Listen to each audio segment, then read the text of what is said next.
All right, we are now live. So welcome to Play Your Game with Alan Walker. I'm here today with Dan Nicholson, author of Rigging the Game. So we're going to be talking about that. But first, every single show starts with a 10-second dance party. Are you ready, Dan? I am. Oh, yeah. All I right. promise you. There it is. There's the turn. Oh, one more. I'll keep the music. And done.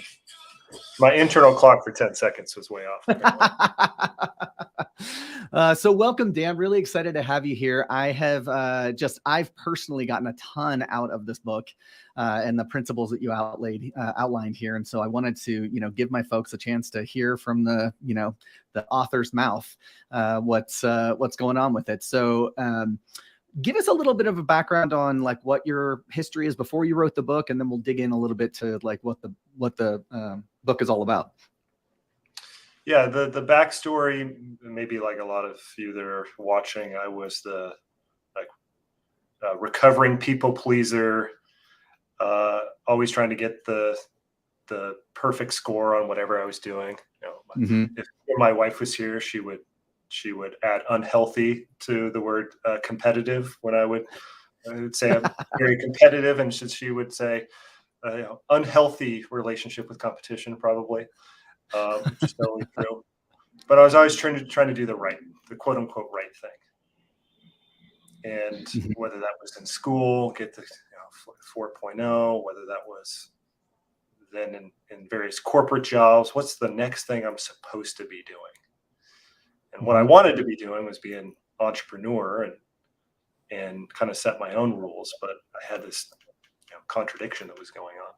So finally, I made the leap and eventually had to unlearn just about everything that I had learned from business school and what I thought that would mean as an entrepreneur, which ultimately led me to writing the book.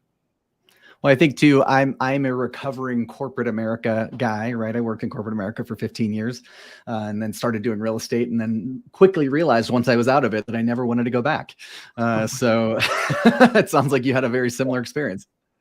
Yeah, it's sort of like a prison sentence. You get sentenced to 3 to 5 years, 7 to 10 years in corporate America, and when you get out, you're like, I don't think I ever want to go back to that. That's exactly it. So in the book, you talk about the solvable problem, and really much of the operating system that you outlined starts at the solvable problem. So what was the backstory, or kind of how did you come up with this idea of a solvable problem? Well, I don't know. Have you ever done a vision board before? I mean, I've done a Pinterest board. That's kind of the same thing, right? All right, we'll count that. So I've had a bunch of different business coaches, therapists, and stuff over the years, and everyone would ask me to do some version of you need to put together your vision board, and what is your why? And I would struggle with that a little bit, put together it. Of course, I'd have like the guy with the 6-pack abs always on the vision board. That was like in the center. Of course.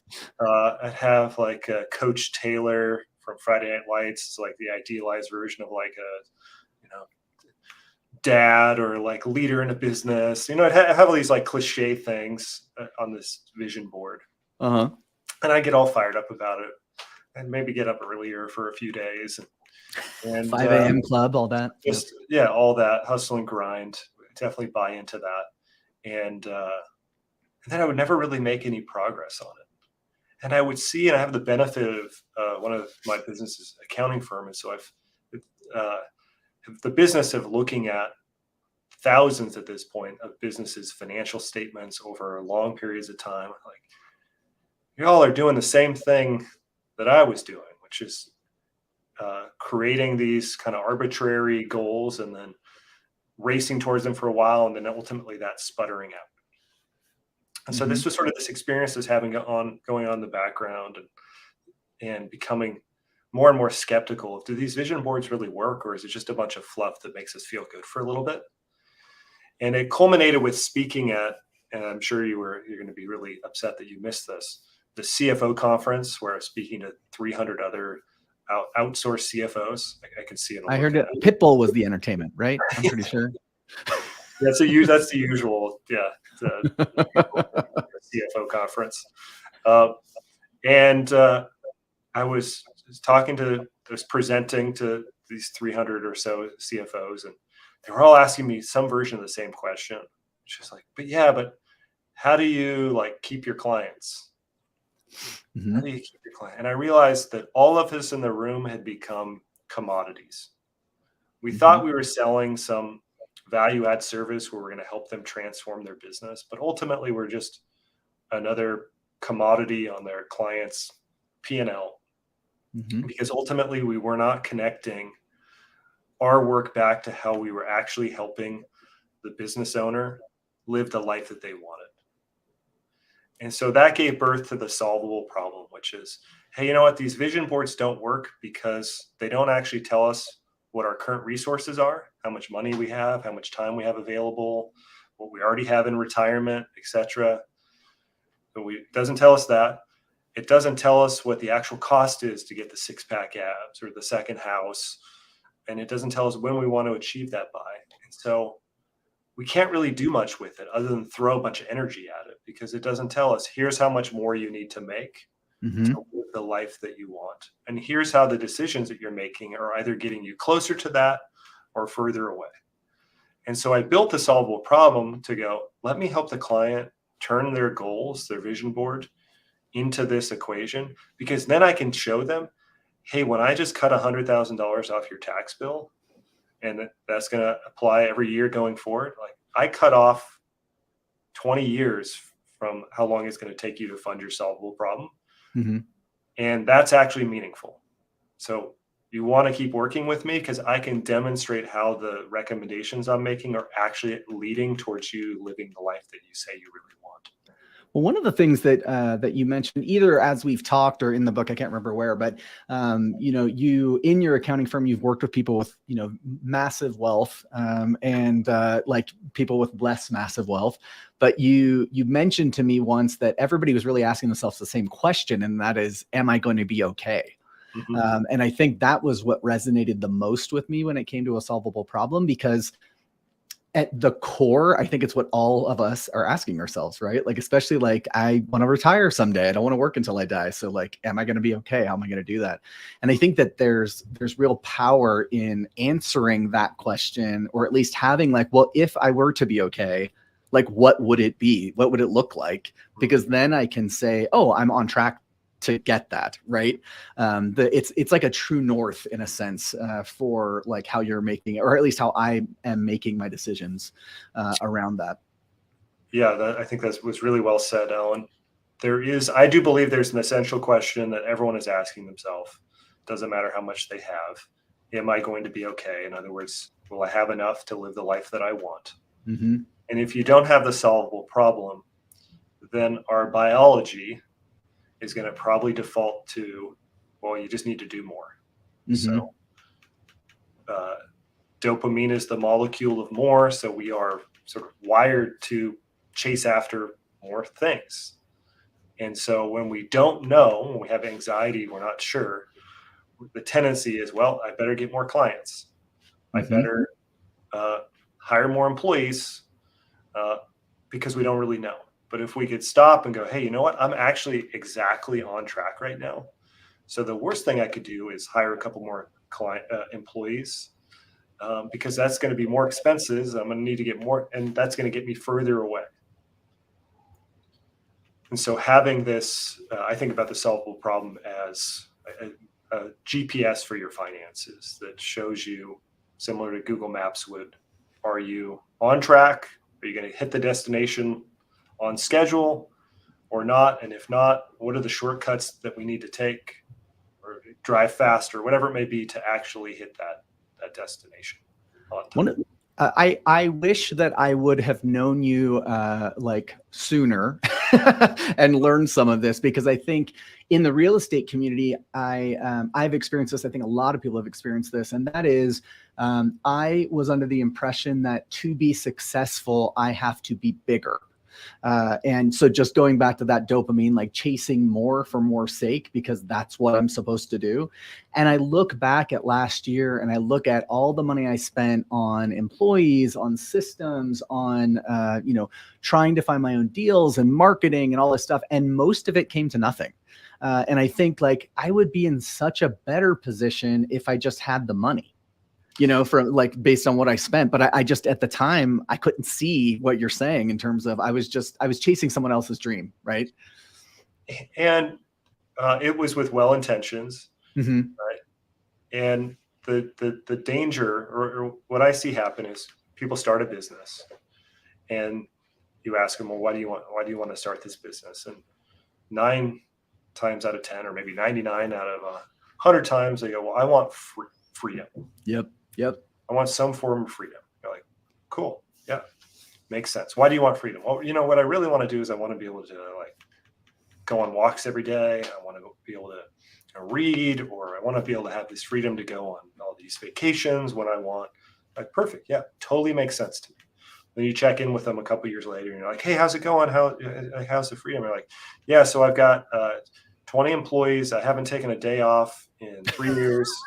We're going to 10x in the next, 2 more years.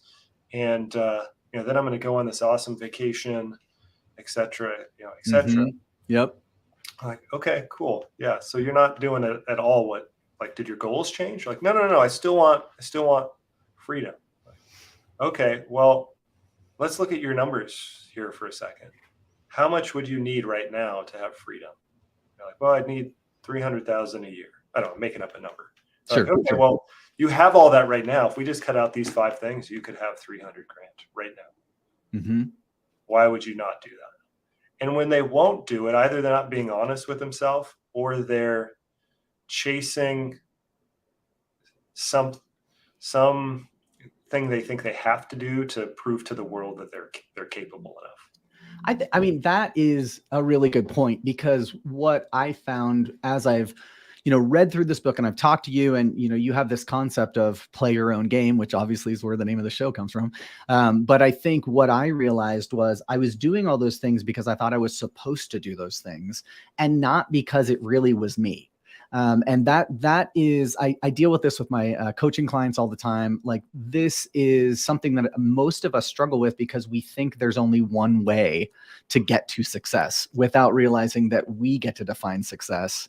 And that can also be pretty disruptive to the people around you when you start making decisions based on how you actually want to have your business or have your life, right? So yeah, that's a good point. I think if you're worried about AI is actually the biggest argument right now to play your own game. Yeah. Yep. Because playing your own game is creating distinction. So if AI can generate a bunch of text for you based off research, then that's no longer your competitive advantage, just being able to produce a metric ton of stuff. Like, the distinction is what makes you different. Who are you? What do you stand for? What's your approach? That distinction, I think, has always been really important. There's a ton of evidence that if you look at the extremes, the billionaires of the world, they all pretty much played their game. So you look at the extremes. But even outside the extremes, if you're worried about automation and AI, then the solution is lean into what makes you distinct. Right. Yeah. It's funny you say that. I actually created a realtor AI app called realright.ai. But it was really just, I thought, oh, like, this is something that's new, and I bet a lot of people could benefit from it, because the biggest struggle we have in the real estate business, especially around marketing, is it's content. Like, how am I going to generate all this content? And it's interesting to hear how people have kind of like, oh, like, this is going to replace people, blah, blah. And I've kind of, based on talking with you, talking with Nick Peterson, like, I've kind of thought, no, you still have to figure out what to put into AI to make it into something. And that's where your personality and your authenticity comes into play. That's right. So yeah, AI is a really fascinating thing. I tend to think that in 5 years, we can't fathom what 5 years from now looks like with AI, because it's so new and it's happening so fast, that it's just going to be a wild world. But I tend to think that, big changes like that are good, right? Like there's always opportunity in those kind of changes in the world. It's just more of an opportunity to focus on where you differentiate. We talk about in the CCA, which you've gone through, which is only innovate where you differentiate. And so for most of us, say in the real estate business, you weren't going to necessarily differentiate on having a newsletter. You were going to differentiate on something in the newsletter about how you work with your clients. And that often gets missed. It's like, okay, cool. Now I have a newsletter. Now I have stuff I'm posting. That's great. Where do you differentiate? Now going back to the solvable problem, can you describe a little bit more about how would you go about calculating it? Because, and just for the audience, so one of the things that really attracted me to the methodology that Dan outlines in this book is that, the idea of a solvable problem is a specific number. And that way, like, exactly what you're solving for. But coming to that specific number, I think, is a difficult thing for many people, because it feels like, well, what if I forget something, So how would you recommend people go about, or how'd you calculate your own solvable problem? Well, first, you raise a really good point, which is back to the folks like myself who are trying to get the perfect number. When you're trying to get the perfect number, you kind of miss the point a little bit. And what I mean by that is that the number is going to keep changing. It's not about getting the exact perfect number today. It's about getting close, what I call optimize, get close, so that you really can measure your progress. That's what we really want, is to be able to measure, are the decisions that I'm making actually contributing to getting me closer to what I want? So don't get too overly focused on, I got to get the perfect number, because as you get closer, you're going to add in new stuff. Oh, I didn't realize this was possible, so I've added something. All right. That said, I take the solvable problem and I break it into two components. Component one is what I call core priorities. These are what I believe everyone wants. They want enough where they can retire or not have to work. Maybe they never want to retire, but they want the option to work when they want to work. They want the ability to pay off any debts, and they want some amount of like cash reserves over and above paying off their debts in that retirement fund. Those are sort of the core priorities. For your debts, or for your cash reserve, that might be anywhere from 2 to 6 months of your monthly expenses. It depends on your risk tolerance, and it depends on just how stable your income streams are and how stable the economy is. So like right now, I might keep closer to 6 months worth of cash reserve, whereas 2 years ago, I might be more comfortable with 2 months, just as an example. So it could fluctuate. Debts, that's just simply what you owe right now. Add up all those balances. Retirement, you can get a back of hand number using something called the rule of 4, which is this idea on any given year, you don't want to take out more than 4% from your retirement funds. And so 4 times 25 is 100%. Not trying to show off my math skills here. Slow down. So we can take the number that we want to spend. Say we think that number is, we need $300,000 a year. That times 25 is 7.5 million.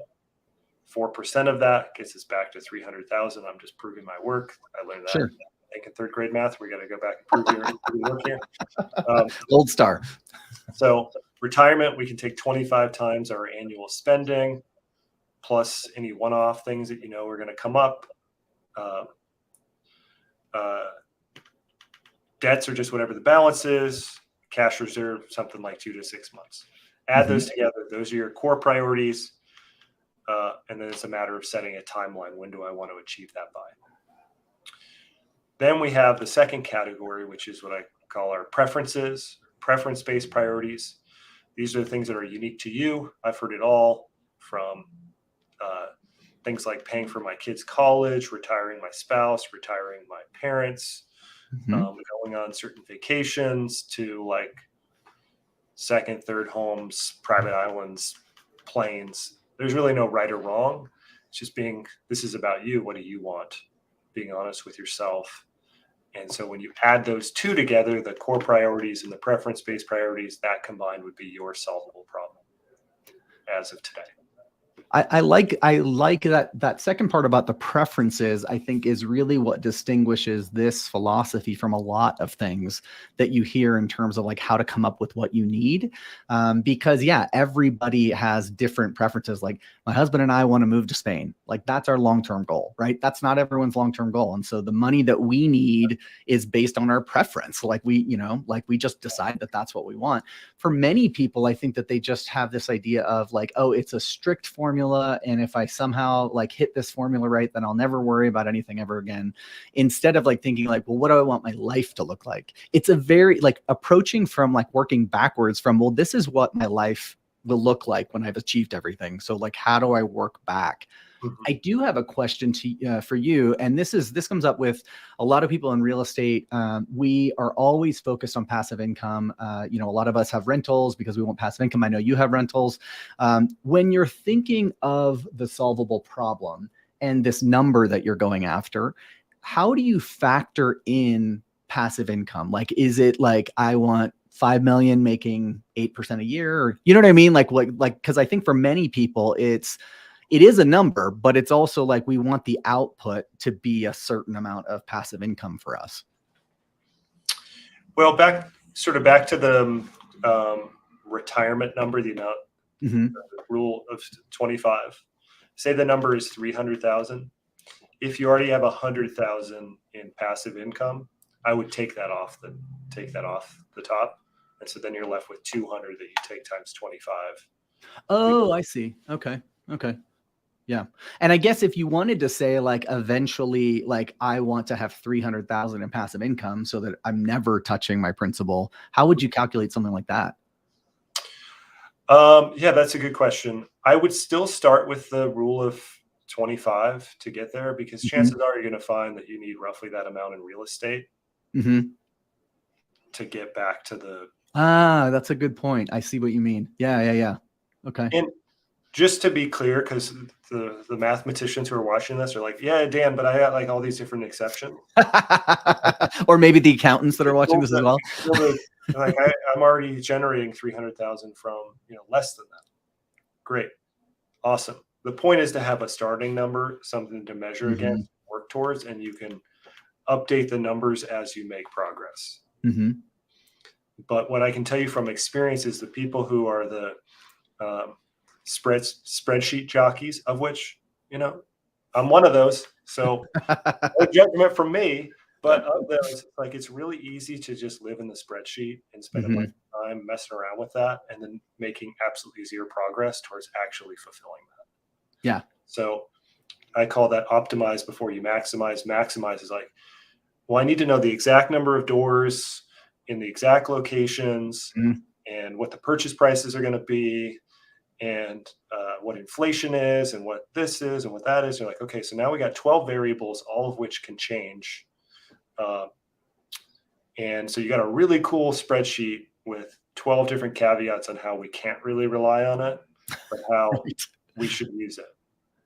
Yeah, one of the things that was brought up in CCA was, well, I don't know if it was CCA, it could have been somewhere else, but the idea that like the more you limit what the outcome has to be, the less likely you are to get there.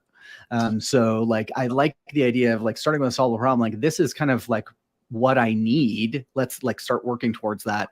But then it could happen in many different ways, right? Especially when it comes to passive income. Like it could happen in tons of different ways, rather than say it has to be single family homes. It has to be in the Salt Lake City, Utah market. It has, all of these like or these restrictions that you're putting on it. I think being able to just say, I'm getting closer, and how I get there can change over time, Yeah, I think having a nice detailed plan is great for baking, like making some cookies, the exact ingredients, right, for these cookies. That's great, because there aren't a lot of external factors, right? We mix it all together, we put it in the oven, we take it out. There aren't a bunch of external factors. But in the investing world, there's so many variables which we have no control over. And so we've been told fail to plan, plan to fail. But that type of mentality can actually guarantee that you're going to fail because you set this really rigid plan. And then because you put in all the work to build the plan, you're not willing to adjust when you get new information. Yeah. Ray Dalio has this quote where he says, and I'm paraphrasing it, where he talked about, I moved from talking about how I knew I was right to questioning how I knew I was right. And I probably butchered the exact phrase, but the point is, rather than justifying, the plan is accurate, how do I actually know? What are all the assumptions? And being willing to change your mind. Jeff Bezos is famous for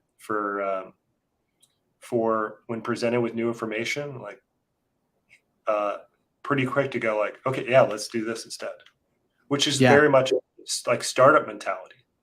And that's, to me, that's the recipe towards building something extraordinary is, you have an outline and you have some general ideas and some direction, but as you keep getting new information, you're adjusting. I think that oh, sorry, I didn't mean to cut you off there. No, I was just going to reiterate the same thing a different way. So this kind of is a great segue into talking about business in terms of how can you use the certainty operating system in your business? We've talked a lot about solvable problem, which in my mind, it really initially, it's like personal, right? It's like, this is my end goal personally. I want to be here. But like, how do we use this in business? What's your take on that? Well, I believe that our business or businesses exist to serve us, and that's a sort of important distinction, I think, because is it getting me closer to the solvable problem or not? If I know that I need, and we have an app called the Certainty app where you put in the number that you're targeting, and you put in your current resources, and you put in the return you're getting on your investments, and it tells you, here's how much more you need to make per year to hit this date that you've set, this target that you've set. Well, if now I have a measuring stick to go, here's how I need to grow my business to get it to close that gap to funding my solvable problem. Can I pause you there for just 1 second, Dan? There was just a question from Gabe. For those of us that joined a little late, can you briefly describe the rule of 25 again? Sure. Yeah, the rule of 25. The rule of 4. The rule of 4 says in any given year, we don't want to take out more than 4% of our investable assets. The idea there is that we can generally, even in conservative markets, expect to earn at least 4%. Think about dividends and interest from bonds, et cetera. That's typically kind of like a conservative number. And so 4% times 25 gets us to 100%. So if we take our spending, say we need $300,000 a year, times 25, that gets us 7.5 million. 4% of that takes us back to 300,000. The point there is that 7.5 million is roughly the amount that we might need to fund our retirement. Got it. Hopefully that gives Gabe the clarity he was looking for. Yeah, thanks. So anyway, sorry, back to using the certainty operating system in someone's business. Yeah, so I start with what's my solvable problem?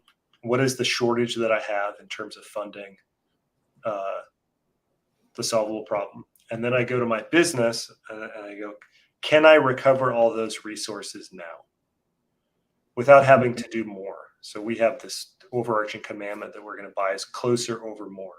More is not necessarily the answer. So I'm going to look and go, okay, given where the business is at right now, and in the book I have this whole exercise called cash flow engineering, which is I've done it. It's really useful. Which is just taking the principles and showing you how to implement them to recover resources. Because I want to see before I do anything, before I hire more people, add more clients, etc. Am I already there? Because my orientation is least amount of effort, least amount of risk, so that I have the most amount of options. So if I don't have to grow and I haven't taken on a bunch of risk, I have a lot more optionality to do whatever I want. Start another business, move to Spain, etc. Yep. So the starting point is, can I get there with what I already have? Oftentimes people can, because you look at, because they have a bunch of investments that they're making in their business that don't have a return. Absolutely. I'm guilty of that 100%. So in this cash flow engineering exercise, I take all my expenses and I go, what expenses are core? Core is what the business requires it to operate. Mm-hmm. And if yes, okay, I'm not cutting those expenses, or at least not now. Maybe I might look for a cheaper option later, but I can't just cut those. Yeah. Then what is not core? Well, if it's not core, then it's an investment. I made some assumption that it was going to help me grow my business. So where is the proof for what we call preponderance of data? Where is the evidence that I'm actually generating a return? Mm-hmm. And oftentimes, I don't have any evidence that I'm generating anything from this. It's not actually saving me time. It hasn't grown my revenue. It hasn't made my employees more efficient. Okay, well, that's a candidate for me to cut. Because say that I calculate I need a 20% rate of return on my investments to hit my solvable problem in 5 years. This is something the Certainty app can do. But I've made a bunch of investments that are getting a 0% return or a negative return within my business. That's getting me further away from 20%.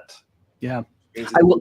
I'll say this, I went through that exercise, and, you need to be able to be brutally honest with yourself when you're doing this exercise, which isn't always, especially as a business owner, isn't always the best thing. It doesn't feel the best, right? Because as I started asking myself, okay, if this isn't core and it's an investment, where's my return? And like the fact that I never even like thought about that previously, right? Like I just thought like, oh, well, I may need this, so I'll just keep the subscription or whatever. That's like, oh my gosh, like it's amazing how just like understanding what your business needs can also like raise the floor in terms of your profit, because you're just not spending as much. 100%. There's a bias called the mental accounting bias. Mm-hmm. We studied a little bit in the CCA program, and it talks about how we bucket our money significantly changes our decision making. And people can Google mental accounting bias and they'll find this Khan Academy video that describes it perfectly.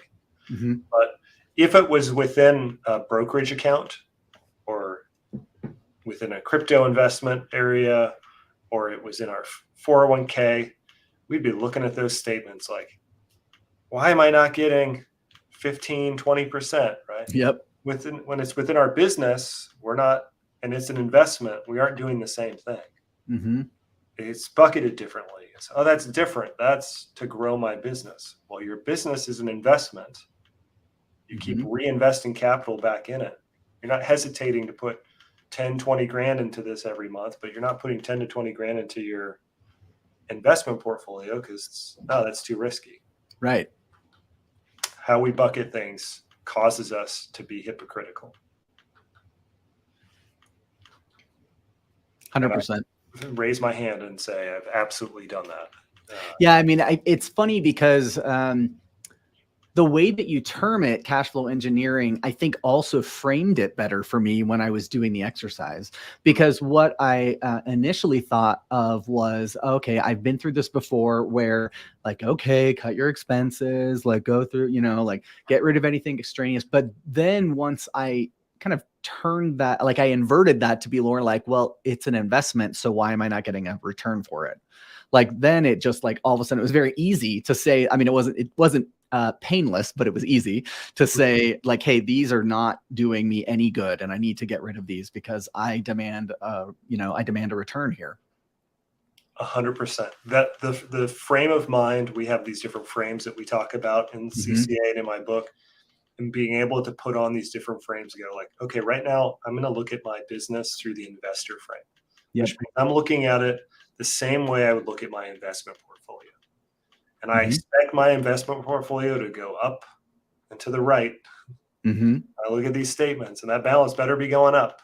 Yep. So now when I'm looking at the investments in my business, I'm coming at it through that mentality of I want it to go up and to the right.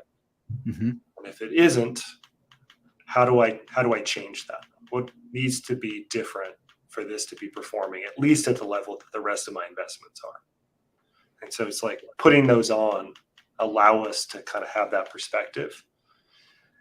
It needs to become I tell people do that once a quarter, because you're going to slip.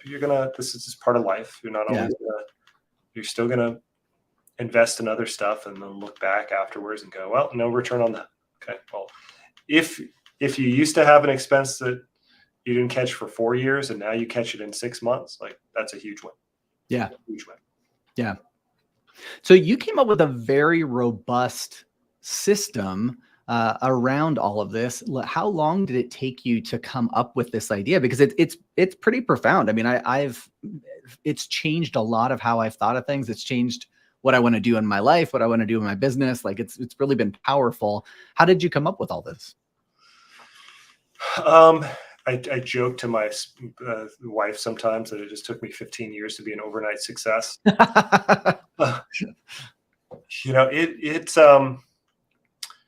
I went to business school. I learned a bunch of stuff that I later had to unlearn. Mm-hmm. Not the technical aspects of accounting. I definitely need to understand those rules, but there was a lot that just doesn't apply to being a small business owner. And we've talked a lot about just the differences in maximizing for shareholder value versus optimizing for what you want. It's a totally different approach. So I have been fully self-employed for 15 years. For the first 7, I was like a hustle and grind. Just got to get after it, up early, last person to leave. I'm working Saturday, Sunday. I'm trying to 10X everything. And at the same point, I'm looking at all my clients doing the same thing. I've got all these awards and degrees and credentials and everything. I'm like, I'm doing all the same stuff they're doing. Yeah, roughly the same kind of volatility in our business. And so it was about 7 years ago that I recognized that everything I learned was built off of maximizing and not optimizing. And so I had to build an entirely different toolkit. That ultimately culminated in the book. So it took really about 5.5 years to kind of crystallize it into what was the first round of CCA, the Certified Certainty Advisor, and then another 1.5 years from that to turn it into a book. So yeah, about 7 years. Yeah. So just for everyone watching, so CCA, the program that he mentioned, I'm a graduate of. It's amazing. I definitely recommend checking into it. It really helps you. I mean, I can say what it did for me. It really helped me get clear on what I wanted and who I wanted to be. And that sounds kind of like up in the clouds, but it's actually the exact opposite. It was like concrete, like, oh, this is what I want to do. And I'm going to make these decisions based on that. So I highly recommend it if you guys have a chance to check it out. How do they find out about CCA, Dan? Yeah, the fastest path would be to go to certaintytools.com. And we have some references there to all of our different kind of programs, social media, podcasts, and links to kind of learn more about CCA. Yeah, that's great. What else would you like to share with folks? What's coming up next for you? Well, what I have, having done 5 cohorts now, or I think you're coming up on 5 cohorts now with CCA. It's sort of become more than what I could have imagined it would be in terms of the people that I've met and what, like yourself, what you've done with the teachings from the program. And one of the things that has kind of come up a bunch recently is becoming less exploitable. And I'll tell you what I mean by that, because I don't know that we've talked about this yet. Not a ton, no. So, I worked in the derivatives hedging space, hedge fund type stuff before being self-employed, and I know all the stuff about risk management and negotiation and all these sort of things. And I was in spite of that, as a small business owner, I was very easily exploitable. And I didn't even realize it because I had this arrogance about like, no, I know all this fancy finance stuff and how to engineer things. And, but in Can you spite of define that, exploitable? Can you define I'll what you tell you mean what when you say, 'cause I think tell a you lot what of people have a different yeah, thoughts around that word. yeah. I like to use language that's a little bit hyperbolic initially, just like rigging the game. Like, what does that Shock mean? and awe. Yeah. Yeah. Shock and awe. Yeah. So I'll tell you what I mean by that. Okay. So as a small business owner, we get so much scrutiny and expectations. We got everybody, and especially from our people who love us the most, actually, who are Mhm. like, "Are you sure you know what you're doing? Are you like, well, if you thought about getting a job, it'd be easier."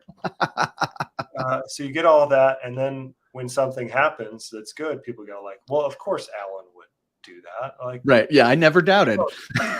he always, I just like I said, joking, like it took me 15 years to be an overnight success. People are like, "Oh, Dan's just doing another thing." Like, of course, like, weren't you the same people who told me you didn't think I was capable? Like, now it's just expected. So we have all this external pressure, Mhm. and then internally, we're on this roller coaster where we think that when we start a business, it's just going to keep going up, and actually, it's all over the place. Mhm. We think everything's great, and then all of a sudden, we're like, I don't know what I'm going to do in like the next 2 months. Like, Right. bills are piling up, right? So then we have all this internal shame and guilt.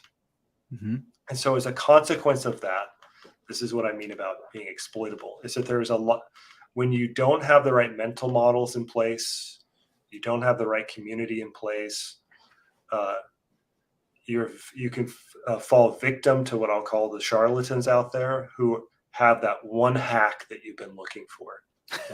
That Right. one step, those 2 steps, join this program. There's only one way to do this.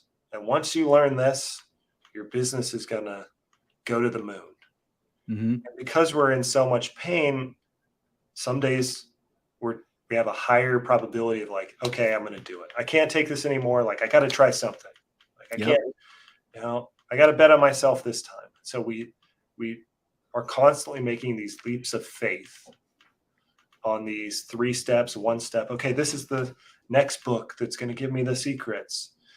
And that's what I mean by exploitable, is that when you don't have the mental models in place, when you're not clear on what you actually want, somebody else is going to come out there with their own agenda and sell you the solution to the problems, which is just going to be some other version of, there's only one way to do this, copy Yep. this plan, here you go. And then you get into it and you're like, None of this makes sense to me. I'm not getting the results I want. Right. I'm not actually willing to do the things that they're suggesting. Mhm. So that's what I mean by Great. Thank you. being exploitable. And I've become really passionate about that because I think there's generally two programs out there. There's the programs that are like, you got to bet on yourself, go all in, take all the risk. And then there's the others who are like the Dave Ramsey, don't take any risks, Mhm. slow, careful. And here we are right in the middle, which is, well, I don't know. It depends. Like, what do you want? Right. Like, Yeah. let's actually get to know you. How can we meet you? And that's what you're doing with your coaching program and what you do with your real estate clients, and why people should be talking to you and working with you, frankly, besides the fact that you are a great dancer. You're meeting people at their individual point of need, Mhm. and you're not giving them a one size fits all. Yeah. And you're giving them the tools, like you're teaching them how to fish rather than just giving, as cliche as that is. Yeah. And ultimately, that to me is the most invaluable thing, is that someone that can show you how to play your own game and actually live the life that you're destined to live. Because if you don't, the consequence is that you blow yourself up eventually anyways. Yep. Yeah, I think the term that, like, the saying that comes into my head is, nobody wins a game they don't want to run. or race they don't want to run, I think is the actual term. But yeah, it's very much that. It's like I've blown myself up multiple times in multiple ways because I was chasing what I thought I should want and not what I actually wanted.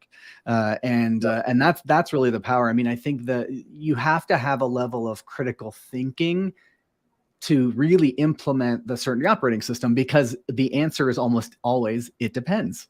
Like what are you solving for? Right. And I think that's one of the things that my coaching students like, is that they're starting to see like, hey, like I am like, maybe I work full time and I want to have rentals. So I'm going to do it a little different than a guy that's flipping houses and is full time in real estate, right? Like how's it going to work for me? And that's where the real power comes in, because once it's exactly what you want, like once you're working towards exactly what you want, it gets a lot easier because you realize that you're actually working towards what you want. So true. Yeah. Yeah. So true. And the common reaction is like, wait, so I can do it that way? Right. Exactly. Like, that's okay. Allowed to like buy properties that way, or like I don't have to. Yeah. These things just exist to serve you. Like you get to write your own rules. Right. Yeah. You can't violate any laws, but the rules that people want are like not usually doing something nefarious. So yeah, you can do it however you want to do it. Mm-hmm. The people who are doing extraordinary things, the billionaires and stuff, they largely became billionaires because they were just doing things their own way. Yep. They weren't trying to conform. And I had to realize this.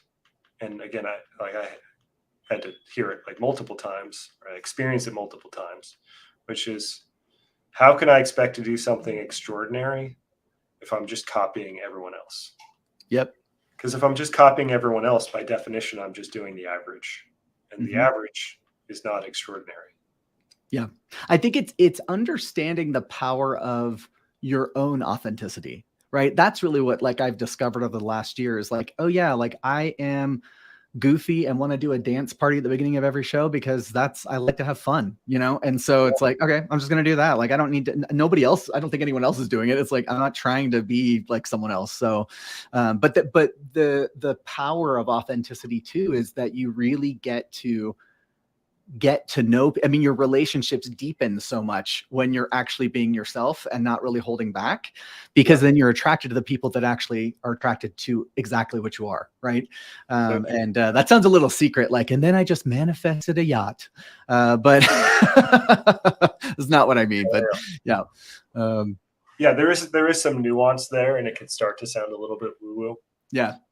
But the reality is that the more that you play your game, it's just more sustainable. And if it's more sustainable, then you're not, because people will give their New Year's resolutions and it's some version of like, be more disciplined, have more restraint. And then I'm like, so how are you going to do that? And you're like, well, I'm just going to be more disciplined.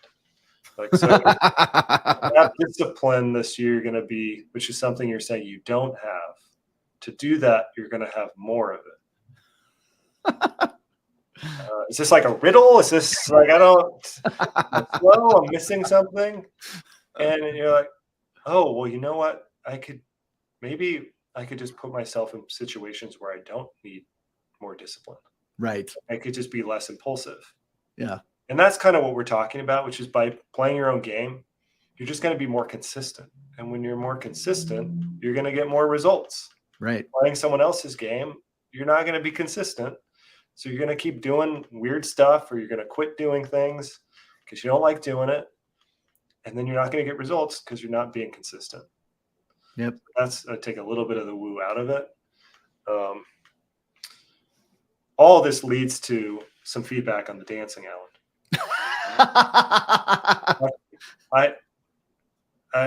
I feel like some lights need to be added, like some flashing lights. Maybe. Yeah. Or like something that either drops from the ceiling. Now that's something I could get behind that. Yeah, something that drops from the ceiling. Something. So not that you my face on a disco ball. I want to see this dancing like all in here, like really all out playing your game. with some lights, strobe light, maybe a disco ball. I don't know what it is. But I'll workshop it. I'll keep workshopping it. That's what we do in CCA Elite. So next Wednesday, come on, we can give you some suggestions on some lighting. So Dan, I really appreciate you taking the time to talk with me and talk with the folks here that are listening. It's been a joy getting to know you and becoming your friend over the last year or so. So anything that you want to share before we leave?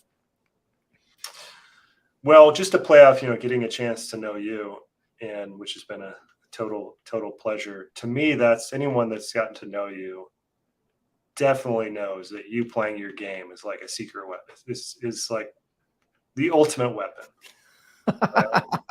Such a fun person to be around. Always a fun conversation, intellectual. If people are out there looking for a coach, people are out there looking for real estate advice, you got the guy right here. You don't need to look any further. Thank you. Stop searching all over the place for some random people who are going to sell you some snake oil thing for real estate. We got our guy Alan right here. I appreciate it. And if you are interested, anyone watching, in buying Dan's book, riggingamazon.com is the URL you can go to. That will take you to the Amazon site and you can purchase it. And then also, Dan mentioned Certainty Tools. That's a great site to check out as well. Dan, I really appreciate it. Thank you so much for joining us today. Yeah, thanks everyone. All right, take care. See ya.